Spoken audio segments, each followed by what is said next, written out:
৩৯ বছর পর বন্দর শুল্ক বাড়িয়েছে সরকার। বন্দর সেবাকে আন্তর্জাতিক মানে উন্নীত করার পাশাপাশি রাজস্ব বাড়াতেই এমন নেওয়া হয়েছে সিদ্ধান্ত।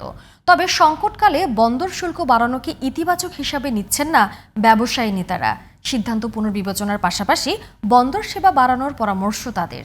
বিডা চেয়ারম্যান বলছেন, সমস্যার সমাধানে কাজ করছে সরকার। নাইম কামালের রিপোর্ট, ছবি তুলেছেন মোহাম্মদ ইউনুস। দেশের আমদানি রপ্তানির ৯২% হয় চট্টগ্রাম বন্দর দিয়ে, আর কন্টেনার চালান হয় ৯৮%। ফলে দেশের গোটা অর্থনীতি নির্ভর করে চট্টগ্রাম বন্দরের ওপর। আমদানি করা হয় খাদ্যশস্য, সিমেন্ট, সার, কয়লা, লবণ, চিনি, জ্বালানি তেল ও ভোজ্য তেল। রপ্তানি করা হয় তৈরি পোশাক, পাট ও পাটজাত পণ্য, চামড়াজাত পণ্য, চা, হিমায়িত পণ্য। সম্প্রতি চট্টগ্রাম বন্দরে গড়ে ৪০% ট্যারিফ বাড়িয়েছে সরকার। ব্যবসায়ী নেতারা বলছেন, শুল্কের সাথে সেবার মান না বাড়ালে নেতিবাচক প্রভাব পড়বে আমদানি রপ্তানিতে। দীর্ঘমেয়াদী যারা পণ্যগুলি বন্দরে ফেলে রাখে তাদের জন্য যেন অতিরিক্ত শুল্ক আরোপ করা হয়।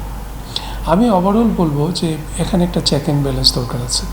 এটা সমস্যা আছে, সেভাবেই ডিসাইড করতে হবে যে বিনা কারণে বা প্রয়োজনে যদি দীর্ঘমেয়াদী সময়ের জন্য কেউ ফেলে রাখে তাকে উচ্চ শুল্ক আরোপ করা উচিত। তবে এটারও চেক অ্যান্ড ব্যালেন্স লাগবে, কারণ এটা তো ব্যবসার আলটিমেটলি। আমি মনে করি যে সতর্কতার সাথে এই কাজটি করা উচিত। চট্টগ্রাম বন্দর কর্তৃপক্ষের বার্ষিক প্রতিবেদনের তথ্য মতে ২০২৪-২৫ অর্থবছরে এই বন্দরে খরচ হয়েছে ২,৩১৪ কোটি টাকা। বিপরীতে আয় হয়েছে ৫,২২৭ কোটি টাকা। রাষ্ট্রের সেবামূলক এই প্রতিষ্ঠানে বছরে মুনাফা হয়েছে ২,৯১৩ কোটি টাকা।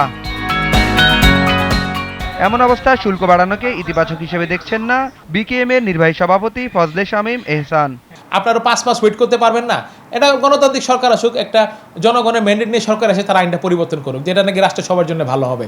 কিন্তু এইটা না করে এখন তাড়াহুড়া করার আমি আসলে এই বিষয়গুলোতে কোনো কারণ দেখছি না, কারণ এটাতে আসলে একটা রং মেসেজ যাচ্ছে। তারপরে আপনি আপনার সেবার মান কতটুকু বৃদ্ধি করেছেন, আপনি সংস্কার করবেন, আপনি সেবার মানটা বৃদ্ধি করেন, আপনি আমাকে 2 বছর ভালো সেবা দেন, তারপর আপনি থেকে আমার থেকে আপনার চার্জ হাই করেন।